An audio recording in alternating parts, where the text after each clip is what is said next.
Bismillahirrahmanirrahim. Assalamu alaikum. I am Muaz Rasool, your professor of physics.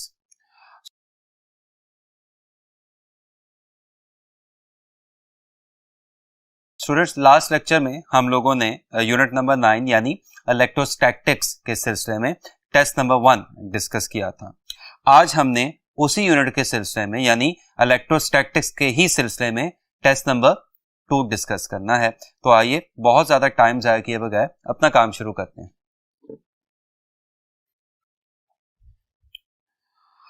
बात start करते हैं question number 86 से। 3 charges are placed at the vertices of an equilateral triangle of side A as shown in the figure.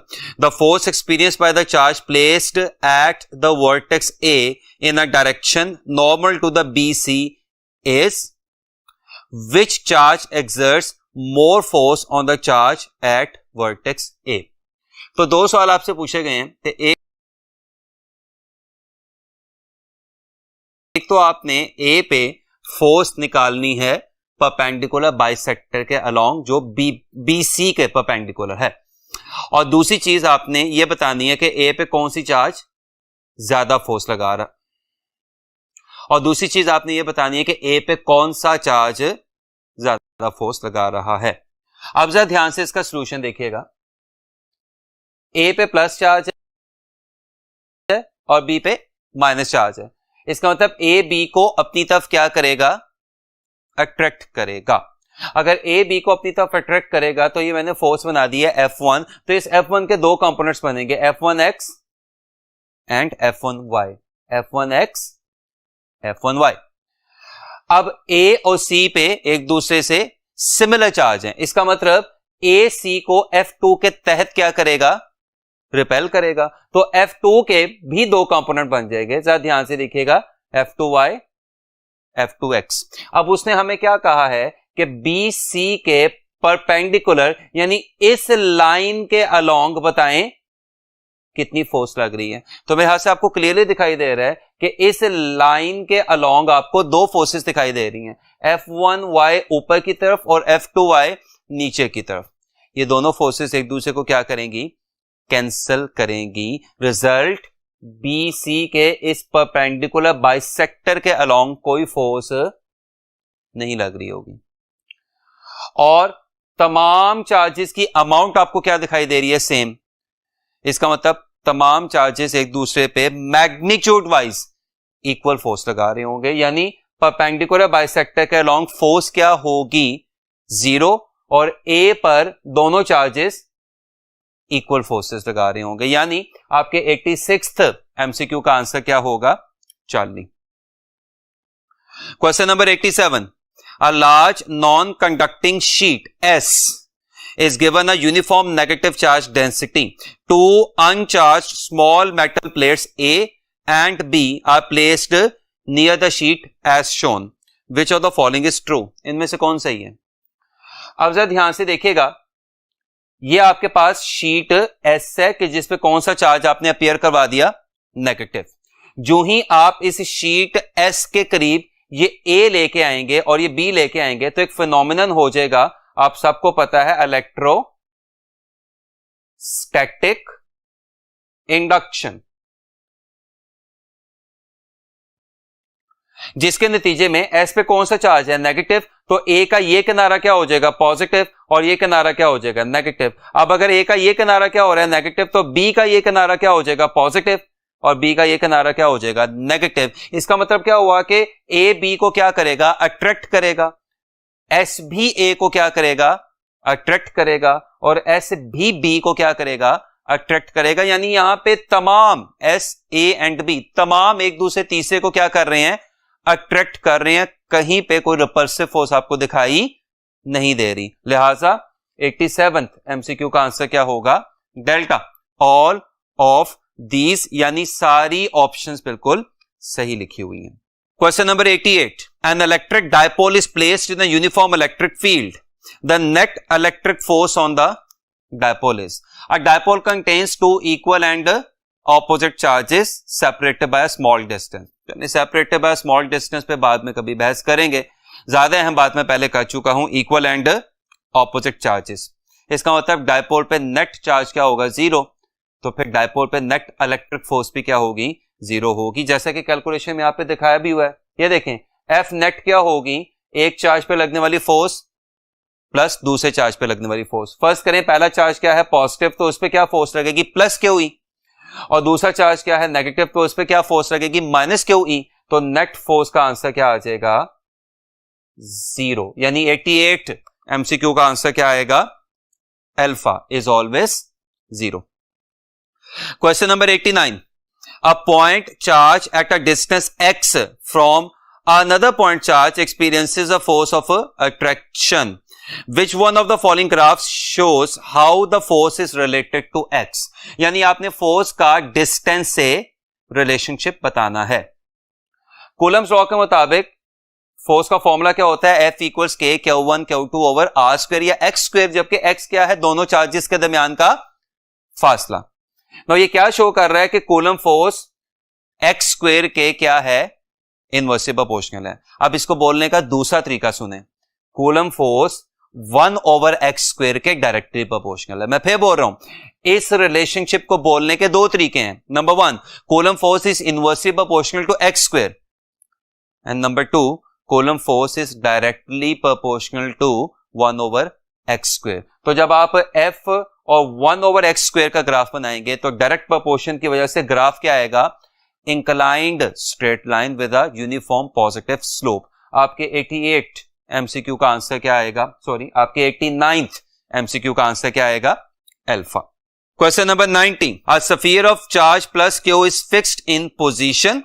A smaller sphere of charge plus q is placed near the larger sphere and released from rest. The smaller sphere will move away from the larger sphere with dash velocity and dash slope of velocity time graph. अब इसमें velocity में तो कोई मसला नहीं है, जरा दूसरे वाला जुमला एक्सप्लेन कर दें। Slope of velocity time graph is acceleration. इसका मतलब आपसे वो इस MCQ में velocity और acceleration की इंफॉर्मेशन मांग रहा है कि बताएं velocity में इजाफा होगा या कमी होगी, या एक्सेलरेशन में इजाफा होगा या कमी होगी। अब इसको देखने के लिए ये वो प्लस क्यू चार्ज था जो फिक्स था, और ये वो प्लस क्यू चार्ज था जो आपने कैपिटल क्यू चार्ज के करीब रख के रिलीज कर दिया। रिमेंबर ये स्मॉलर चार्ज है।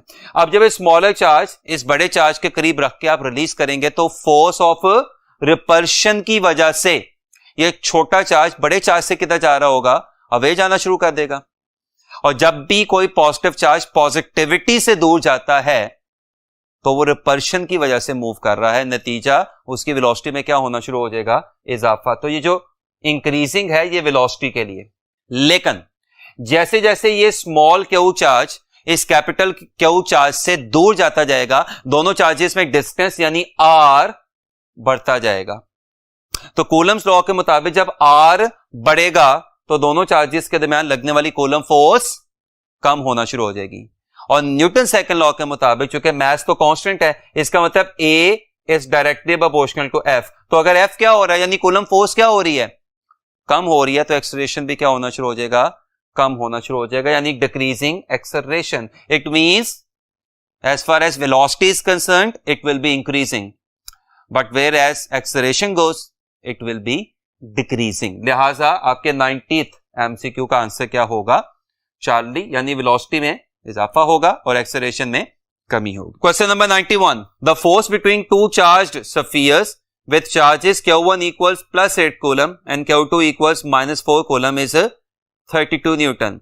If these spheres are brought in contact and then separated, the new force between these spheres will be. इससे मिलता जुलता सवाल हम पहले भी कर चुके हैं, लिहाजा अब शायद आपके लिए क्वेश्चन हैंडल करना थोड़ा सा आसान होगा। ये स्फीयर था जिस पे चार्ज था +8, ये दूसरा स्फीयर था जिस पे चार्ज क्या था -4। तो इनके दरमियान फोर्स क्या होगी, ये F1 के Q1 यानी 8, Q2 यानी 4 over R square. Remember coulomb force सिर्फ मैग्नीट्यूड को डील करती है। अच्छा, अब आपने क्या किया, इन दोनों स्फीयर्स को आपस में मिला दिया। जो ही आप दोनों स्फीयर्स को आपस में मिलाएंगे तो 8 वाला हाई पोटेंशियल पे है और -4 वाला लो पोटेंशियल पे है, तो एक करंट फ्लो करना शुरू कर देगा, चार्ज फ्लो करना शुरू कर देगा +8 से -4 की तरफ। और कब तक फ्लो करता रहेगा, जब तक दोनों स्फीयर्स पे चार्ज की अमाउंट सेम ना हो जाए। अब सवाल ये पैदा होता है कि थोड़ी देर बाद जब दोनों सरफेस पे चार्ज की अमाउंट सेम हो जाएगी, आप दोनों सरफेस को अलग कर देंगे, तो अब बताएं किसी एक सरफेस पे कितना चार्ज आएगा। तो उसके लिए नेट चार्ज डिफरेंस आपको कितना दिखाई दे रहा है दोनों के दरमियान जुड़ने से पहले 4 का। इसका मतलब जब आप इनको आपस में जोड़ेंगे तो ये जो 4 कूलम का चार्ज है ये दोनों सरफेस में यूनिफॉर्मली डिस्ट्रीब्यूट हो जाएगा। और 4 कूलम का चार्ज दोनों सरफेस में यूनिफॉर्मली कैसे डिस्ट्रीब्यूट होगा कि जब आप इन दोनों सरफेस को अलग करेंगे तो दोनों पे +2 आ चुका होगा। अब इन दोनों सरफेस के दरमियान नई फोर्स क्या होगी, K Q1 Q2/r²। जब आप इन दोनों फोर्सेस की क्या करेंगे, रेशो लेंगे, यानी F2 को किससे डिवाइड करेंगे, F1 से डिवाइड करेंगे, तो K और R² तो कैंसिल हो जाएंगे। So this becomes F2/F1 = 2 × 2 8 × 4। Now F2 आपने निकालना है, 2 × 2 is 4 and 8 × 4 is 32। F2 आपने क्या करनी थी, फाइंड करनी थी, और F1 क्या थी, इनिशियल या पुरानी फोर्स, जो कितनी थी 32। तो 32 और 32 आपस में क्या हो जाएगा, कैंसिल हो जाएगा। लिहाजा आपके इस एमसीक्यू का आंसर क्या आएगा, F2 = 4 न्यूटन, यानी 91st एमसीक्यू का आंसर क्या आएगा, beta. Question number 92, if 6 Newton is the force between two charges when dielectric is present, now if that dielectric of dielectric constant 3/2 is removed, the new force will be। dielectric के आने से coulomb force कम होती है, तो dielectric के जाने से coulomb force में इजाफा होगा। इसका बड़ा सिंपल सा मतलब यह है कि आंसर 6 से ज्यादा ही होगा। कितना ज्यादा होगा उसके लिए फॉर्मूला आपको आता है, F air = εr × F medium। F air आपने क्या करना है, निकालना है। εr कितना था, 3/2, और मीडियम की मौजूदगी में फोर्स कितनी थी, 6 × 3 18, 18/2 is 9 न्यूटन, यानी आपके 92 एमसीक्यू का आंसर आएगा बीटा, यानी 9 Newton. Question number 93, electric field strength produced by a charge Q at a distance of r from the charge Q where there is present a test charge Q0 is defined as। यानी आपने एक charge Q की किसी test charge Q0 पे electric field की value बतानी है। Again one of the easier MCQ, चूंकि बुक का एज इट इज फॉर्मूला है। 93 एमसीक्यू का आंसर क्या होगा, F/Q0, यानी 40। Question number 94, electric field strength at the position R = 4I + 3J metre caused by a point charge of 5 microcoulomb placed at origin is। Now charge की value कितनी है, 5 microcoulomb, वो कहां पे रखा गया, ओरिजिन पे, और आपने उससे किसी खास पॉइंट पे E की वैल्यू निकालनी है, और इस पॉइंट का पोजीशन वेक्टर आपको कितना गिवन है, 4I + 3J। अगर आपको याद हो तो आपके चैप्टर 12 में टेक्स्ट बुक में एक्सरसाइज में इससे मिलता जुलता न्यूमेरिकल भी मौजूद है। अब जरा ध्यान से यहां पे याद रखिएगा, इलेक्ट्रिक फील्ड का फॉर्मूला क्या होता है, K/r² × r यूनिट वेक्टर। अब जरा गौर से देखें तो आपने फर्स्ट ईयर में चैप्टर नंबर 2 में पढ़ा होगा कि r यूनिट वेक्टर किसके बराबर होता है, r वेक्टर और r मैग्नीट्यूड। तो जब इस r कैप की जगह क्या आएगा, r वेक्टर और r मैग्नीट्यूड, तो ऊपर तो r वेक्टर आ जाएगा, नीचे क्या बन जाएगा, r³। पोजीशन वेक्टर कितना गिवन है, 4I + 3J, तो यहां से आप मैग्नीट्यूड बड़ी आसानी से निकाल सकते हैं, 4 का स्क्वायर + 3 का स्क्वायर, 25 का स्क्वायर रूट, दैट इज 5। तो अब सारी वैल्यूज आपके पास आ गई। So Coulomb constant is 9 × 10⁻⁹, charge is 5 × 10⁻⁶, position vector is 4I + 3J and R is 5, यानी 5³ आपके 94 एमसीक्यू का आंसर आएगा 1440I + 1080J न्यूटन पर कूलम, यानी 40। अब सवाल ये पैदा होता है कि इतनी लंबी चौड़ी कैलकुलेशन हम करेंगे कैसे, क्योंकि वहां पे तो कैलकुलेटर अलाउ होता ही नहीं है। तो जरा एक रफ सा मेथड देखिएगा, ये 5 यहां पे एक 5 से क्या हो जाएगा, कैंसिल हो जाएगा, तो नीचे क्या बनेगा, 25। याद रखिए नीचे क्या बनेगा, 25। अब अगर मैं इस 9 को क्या अस्यूम कर लूं कि 10 है, अगेन अगर मैं इस 9 को क्या अस्यूम कर लूं कि क्या है, 10 है, तो यहां पे क्या आ गया, 10 10⁻⁹ और 10⁻⁻6 कैंसिल होके क्या बनेगा, 10⁻3। तो ओवरऑल क्या बन गया, 10⁻4, जिसको यूं लिखा जा सकता है 100/24 is 4, तो दिस बिकम्स 400। तो ये जो बाहर वाला ये सारा फैक्टर है, ये दिस इज ऑलमोस्ट 400। तो जब 400 किससे मल्टीप्लाई होगा? 4 से, तो क्या आंसर आएगा? 1600। तो आपका आंसर 1600 से थोड़ा सा कम होगा, दैट इज 1440।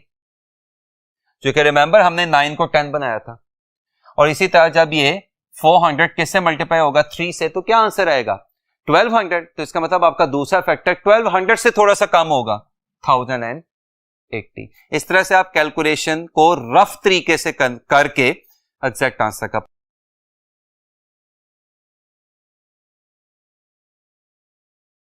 पता चला सकते हैं कैलकुलेटर को यूज किए बगैर। 94 का आंसर होगा Charlie. Question number 95, a positive charge and a negative charge of equal magnitude are placed at a short distance apart.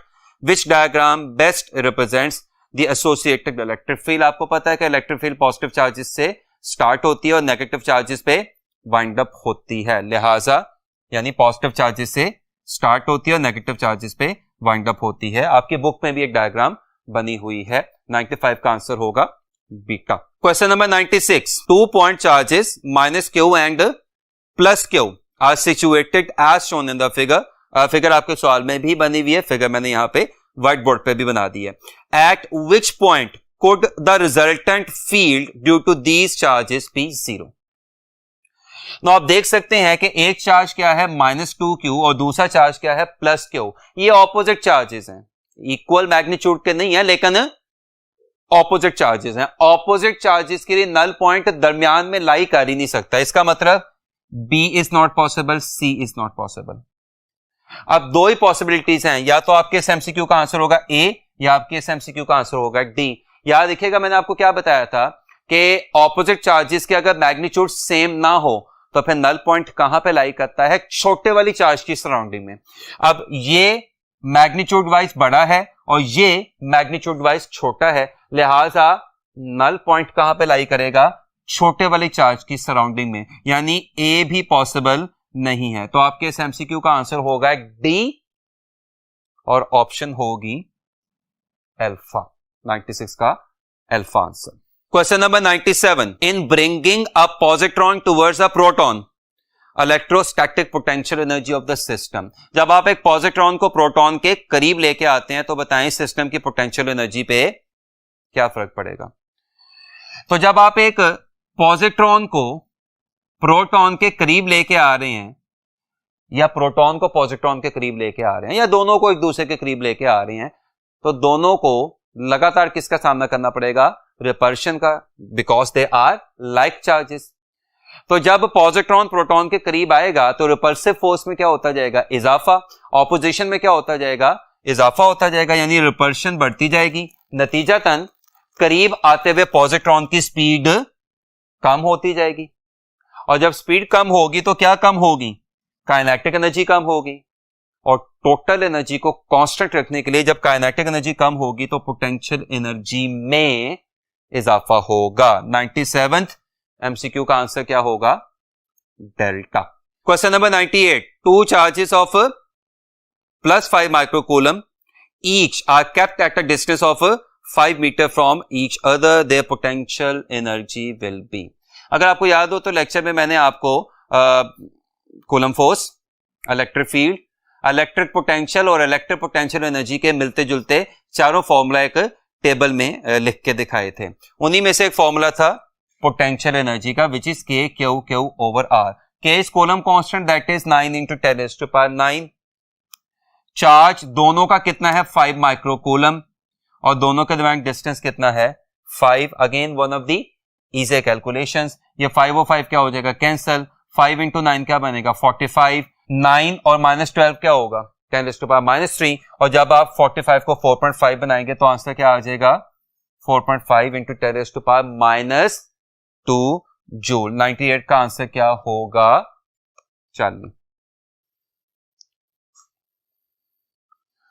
Question number 99, 64 drops of water of same size are equally and similarly charged. Then they are united to form a bigger drop. By what factor will the electric potential change? आपके पास पानी के 64 यानी 64 कतरे थे। तमाम कतरों पे एक जितना चार्ज था। अचानक आपने क्या किया कि उन कतरों को आपस में मिला के एक नया पानी का ड्रॉप यानी नया पानी का कतरा बना दिया। अब बताएं उस नए ड्रॉप पे, उस पानी के नए कतरे पे पोटेंशियल कितना होगा। आफ्टर यूनिफिकेशन नए कतरे का volume, remember this V is volume, after unification नए कतरे का वॉल्यूम पुराने कतरे से 64 टाइम्स ज्यादा हो जाएगा। आफ्टर ऑल 64 ड्रॉप्स आपस में मिल रहे हैं। नाउ हम कतरों को अगर क्या अस्यूम कर लें कि दे आर सफियर, तो सफियर के लिए वॉल्यूम का फॉर्मूला क्या होता है 4/3 पाई r cube, r being the radius of the sphere. तो अब जरा ध्यान से देखिएगा, तो नया वॉल्यूम क्या बन जाएगा 4/3 पाई r डैश क्यूब इक्वल्स 64 और इस v की जगह क्या आएगा 4/3 पाई r क्यूब। 4/3 पाई और 4/3 पाई आपस में क्या हो गए कैंसिल। और एक आपने और बात नोट की है, मैं 64 को क्या लिख सकता हूं 4⁻3। सो r dash is 4⁻3 r cube. तो अगर मैं दोनों तरफ क्यूब रूट लूं तो r डैश इज 4r। यानी जब आप 64 ड्रॉप्स को मिला के एक नया ड्रॉप बना रहे हैं तो वॉल्यूम में कितने गुना इजाफा होगा 64 टाइम्स, लेकिन रेडियस में कितने गुना इजाफा होगा 4 टाइम्स। आगे चलते हैं।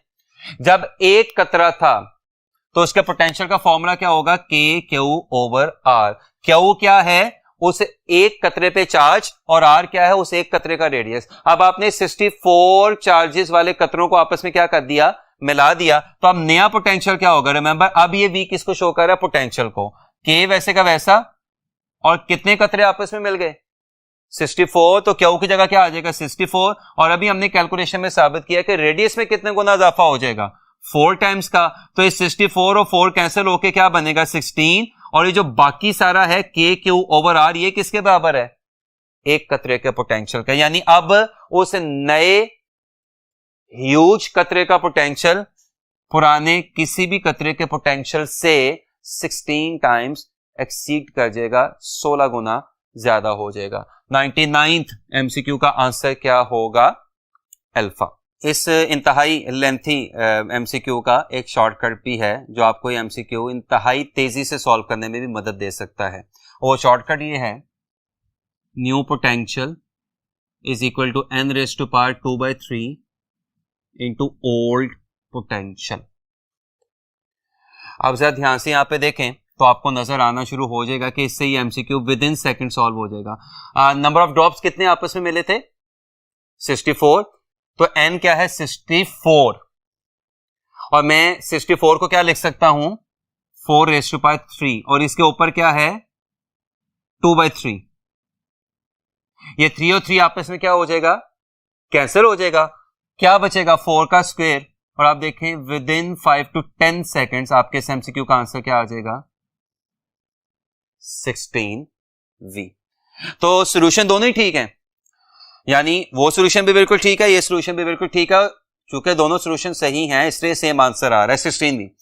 लेकिन एक सॉल्यूशन को अगर आप अडॉप्ट करेंगे तो उससे आप ये MCQ कोई close to 1 minute I guess आपको लग ही जाएगा सॉल्व करने में। लेकिन अगर आप ये शॉर्टकट अडॉप्ट करेंगे तो याद रखिएगा ये विद इन 5 to 10 सेकंड होने वाला MCQ है। रिमेंबर V डैश नया पोटेंशियल है, V पुराना पोटेंशियल है और N क्या है नंबर ऑफ ड्रॉपलेट्स यूनिफाइड, यानी कितने कतरे आपस में मिल गए हैं। होपफुली इतनी डिटेल्ड डिस्कशन से आपको MCQ अब हर लिहाज से समझ आ गया होगा। Question number 100, a point charge -Q is brought from a point A to another point B। Electric potential at A and B is +5 volt and -3 volt of course respectively. The numerical value of work done on the charge is again by definition आप सबको पता है W किसके बराबर होता है Q delta V। Delta V निकालने का तरीकाकार क्या होगा V2 माइनस V1। Q कितना है -Q, V2 क्या था -3, V1 क्या था -5। इनफैक्ट V1 +5 है लेकिन माइनस साइन इसकी वजह से यहां पे आ रहा है, तो ये क्या बन जाएगा -8 और माइनस आपस में मल्टीप्लाई होके आपको क्या आंसर दे देंगे +8Q। यानी आपके 100th MCQ का आंसर क्या आएगा delta. Question number 101, negative of potential gradient in an electric field region between two charged plates represent. Negative of potential gradient, मतलब ये नेगेटिव और ये सारा आपको क्या दिखाई दे रहा है, पोटेंशियल का ग्रेडियंट।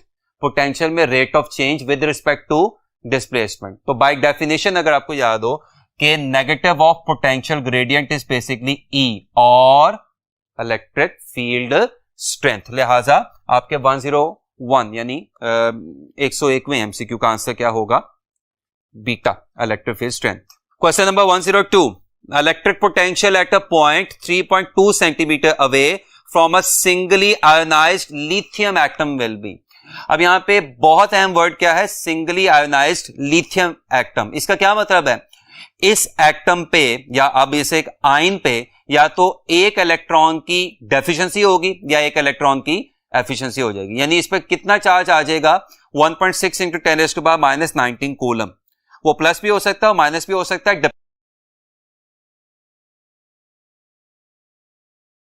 कि इलेक्ट्रॉन लॉस हुआ है या इलेक्ट्रॉन गेन हुआ है। आपने इस लिथियम आयन का पोटेंशियल निकालना है। नाउ पोटेंशियल का वही फॉर्मूला V इक्वल्स के क्यू ओवर आर। के क्या है 9 इंटू 10⁻⁹, क्यू क्या है 1.6 इंटू 10⁻⁹, और डिस्टेंस कितना है 3.2 सेंटीमीटर। तो ये क्या बन जाएगा 3.2/100।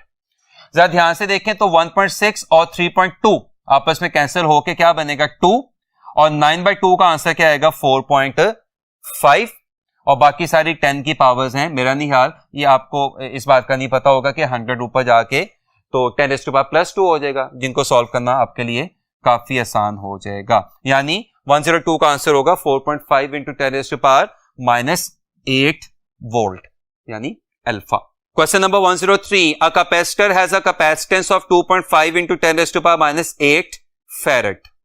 In the charging process, electrons are removed from one plate and transferred to the other one.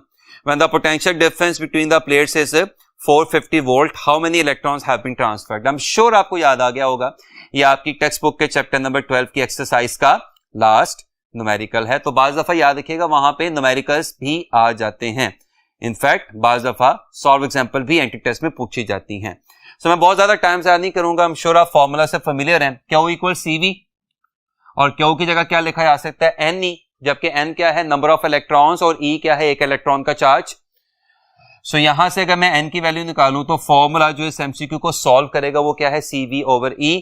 Capacitance आपको गिवन, वोल्टेज आपको गिवन, एक इलेक्ट्रॉन का चार्ज भी आपको पहले से पता है। आपके 103 MCQ का आंसर होगा 7 इंटू 10⁻13 यानी 103 MCQ का आंसर क्या होगा alpha. Question number 104. One of the plates of the capacitor is given a charge of +5 coulomb. The charge on the other plate is. Capacitor की दोनों प्लेट्स पे इक्वल एंड ऑपोजिट चार्ज होता है। यानी अगर एक प्लेट पे +5C का चार्ज है तो दूसरी प्लेट पर -5C का चार्ज होगा। यानी 104 MCQ का आंसर क्या होगा 40। Question number 105. When a parallel capacitor is connected to a source of constant potential difference, तो क्या होता है चार्जिंग होती है। और चार्जिंग के दौरान आपको पता है कि इलेक्ट्रॉन्स यानी चार्जेस एक प्लेट से दूसरी प्लेट पे स्टोर होना शुरू हो जाते हैं ड्यू टू इलेक्ट्रोस्टैटिक इंडक्शन। लिहाजा कैपेसिटर सोर्स से बेसिकली क्या स्टोर करवाना शुरू कर देता है, चार्ज स्टोर करवाना शुरू कर देता है। 105 का आंसर क्या होगा alpha. Question number 106. A paraplate capacitor has a capacitance C. The separation between the plates is halved and the dielectric is inserted between the plates. The new capacitance becomes 7C. Dielectric constant of the medium is. आपने दो काम किए। एक तो आपने दोनों plates के दरमियान डिस्टेंस क्या कर दिया, हाफ कर दिया। दूसरा आप दोनों प्लेट्स के दरमियान एक मीडियम एक डायलेक्ट्रिक ले आए हैं जिससे कैपेसिटेंस जो पहले कितनी थी C थी 7C होगी। बताएं जो आप नया मीडियम लेके आए हैं उसका डायलेक्ट्रिक कांस्टेंट क्या होगा। अच्छा अब आपको पता है कि जब दोनों प्लेट्स के दरमियान कुछ भी नहीं होता, एयर होती है या वैक्यूम होता है, कोई डायलेक्ट्रिक नहीं होता, तो फिर तो कैपेसिटेंस का बड़ा सिंपल सा फॉर्मूला A∁0/D। लेकिन जब दोनों प्लेट्स के दरमियान क्या आ जाएगा, कोई मीडियम कोई डायलेक्ट्रिक आ जाएगा, तो फिर आपको पता है एक नया फैक्टर आना शुरू हो जाता है दैट इज εr। इस MCQ में यही फाइंड करना है। अब सी मीडियम या सी डाइलेक्ट्रिक क्या है? 7C। आपने प्लेट का एरिया चेंज नहीं किया, एप्सिलॉन नॉट वैसे का वैसा, एप्सिलॉन आर आपने फाइंड।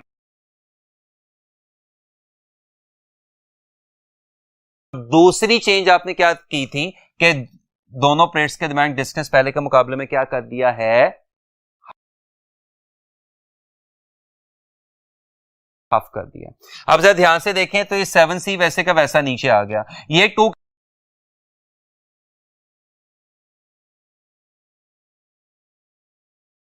जाएगा ऊपर, ये एप्सिलॉन आर मैं ब्रैकेट से बाहर लिख देता हूं और बाकी A epsilon naught over D मैंने ब्रैकेट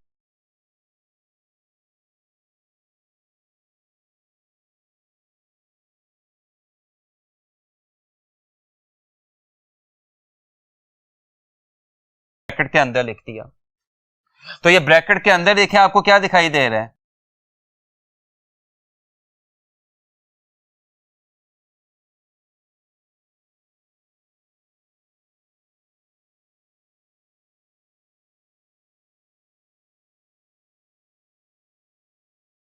ये सी।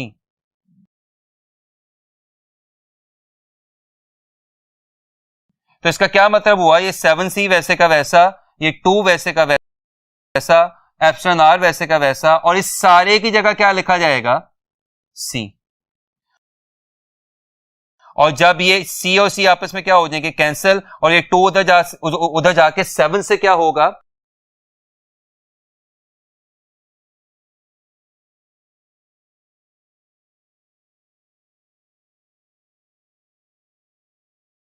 डिवाइड होगा, तो रिलेटिव परमिटिविटी का आंसर क्या आ जाएगा? 3.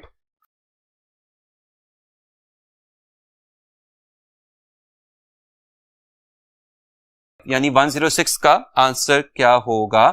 Alpha, that is 3.5। Question number 107. A parallel plate capacitor has a capacitance of 25 picofarad, 10 raised to power minus 12 को कहते हैं, in air and 112.5 picofarad when immersed in oil. Dielectric constant of oil is. Again one of the easier MCQs. आपको पता है epsilon R किसके बराबर होता है?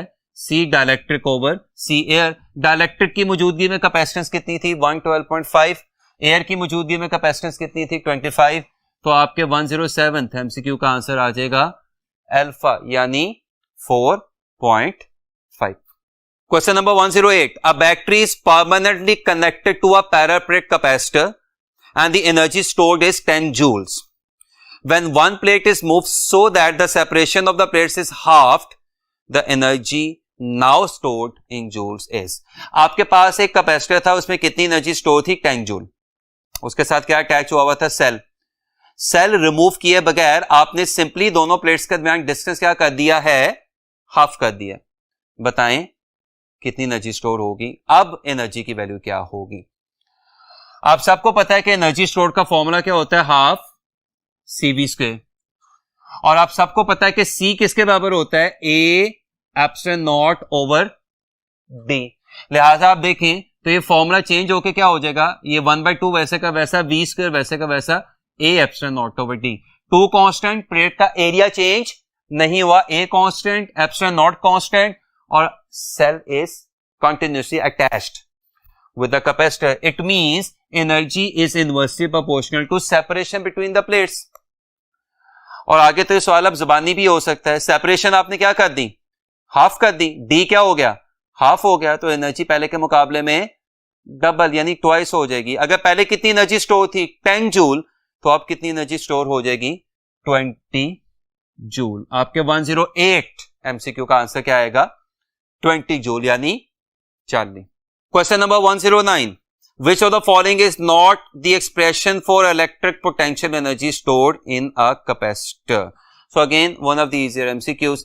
अल्फा ऑप्शन आपको दिखाई दे रही है, ये हाफ CV² से ही निकला है अगर आप C की जगह Q/V रिप्लेस कर दें, और बीटा ऑप्शन भी आपको दिखाई दे रही है हाफ Q²/C, ये भी CV² से ही निकला है। इसका मतलब क्या हुआ? एनर्जी स्टोर्ड इन कैपेसिटर के 3 फॉर्मूलाज हो सकते हैं, half CV square half Q square by C and half QV plus वो एनर्जी स्टोर वाले कैपेसिटर में जो लेंथी फॉर्मूला था इलेक्ट्रिक फील्ड वाला वो भी आपको दिखाई दे रहा है 40 ऑप्शन में। लिहाजा अल्फा बीटा 40 बिल्कुल सही है, लेकिन हमने इस एमसीक्यू में क्या तलाश करना था,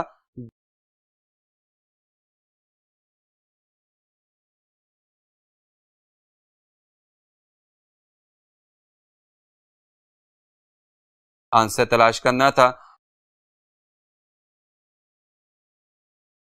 यानी टेक्निकली स्पीकिंग गलत आंसर हमारा यहां पे सही आंसर है 109 का आंसर होगा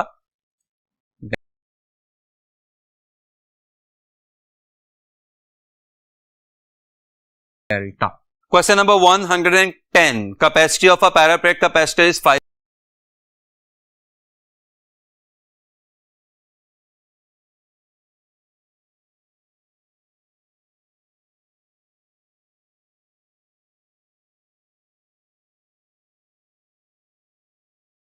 farad and it is given a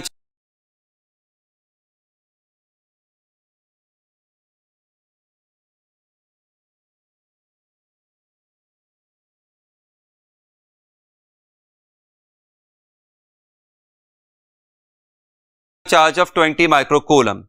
The electrical energy stored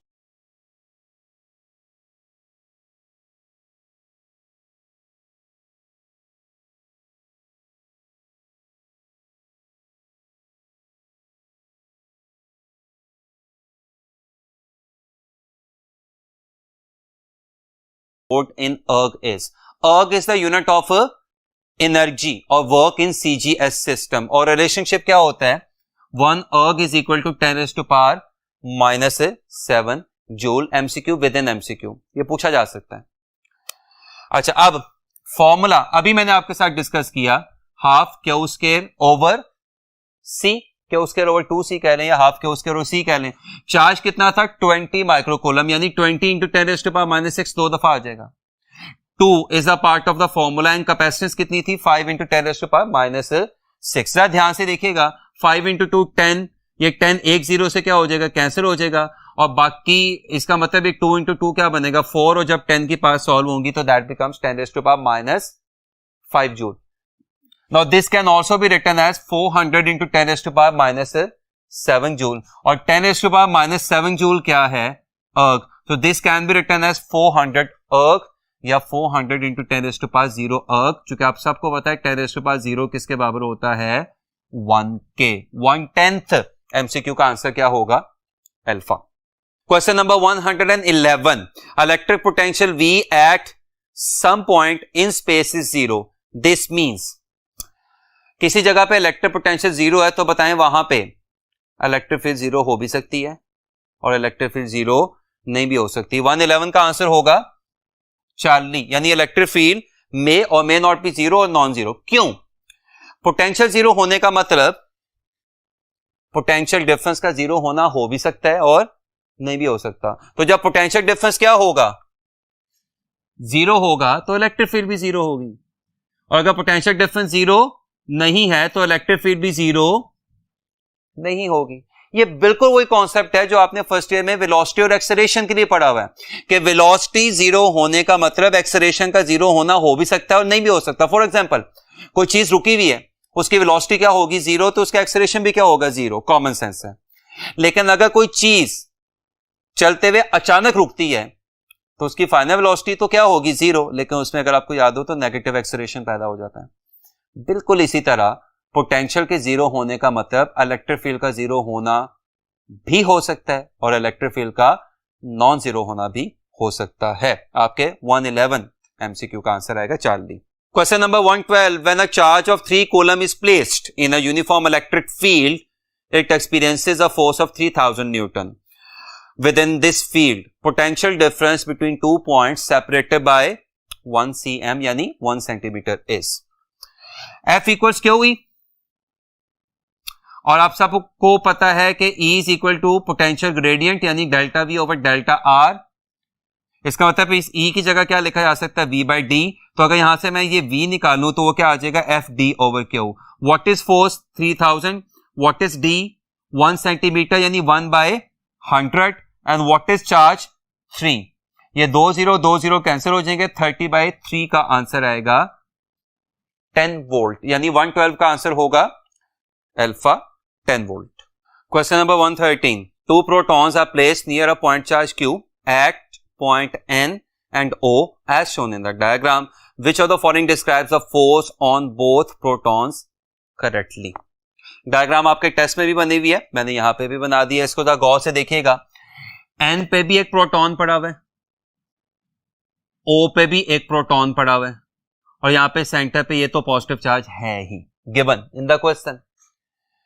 अब पहली बात जो बड़ी ऑब्वियस है कि ये पॉजिटिव चार्ज इस n पे मौजूद प्रोटॉन को रिपेल कर रहा होगा, और ये पॉजिटिव चार्ज इस O पे मौजूद प्रोटॉन को भी रिपेल कर रहा होगा। तो दोनों प्रोटॉन्स, N पे पड़ा हुआ proton as well as O पे पड़ा हुआ प्रोटॉन, दोनों प्रोटॉन्स पे रिपल्सिव फोर्स लग रही होगी, जो किधर को होगी, बाहर की तरफ होगी, रेडियली आउटवर्ड। तो पहली बात तो दोनों प्रोटॉन्स पे रेडियली आउटवर्ड फोर्स लग रही होगी। दूसरी बात बड़ी सिंपल सी है, N पे पड़ा हुआ प्रोटॉन मेन चार्ज के करीब है, O पे पड़ा हुआ प्रोटॉन मेन चार्ज से दूर है। इसका मतलब N पे पड़े हुए प्रोटॉन पे ज्यादा फोर्स लग रही होगी और O पे मौजूद प्रोटॉन पे कम फोर्स लग रही होगी। तो दो बातों का ख्याल रखना है, क्या कि N पे मौजूद प्रोटॉन पे फोर्स ज्यादा है या O पे मौजूद प्रोटॉन पे फोर्स कम है, और दूसरी बात दोनों प्रोटॉन्स पे फोर्स बाहर की तरफ लग रही होगी। आपके 113th MCQ का आंसर आएगा बीटा।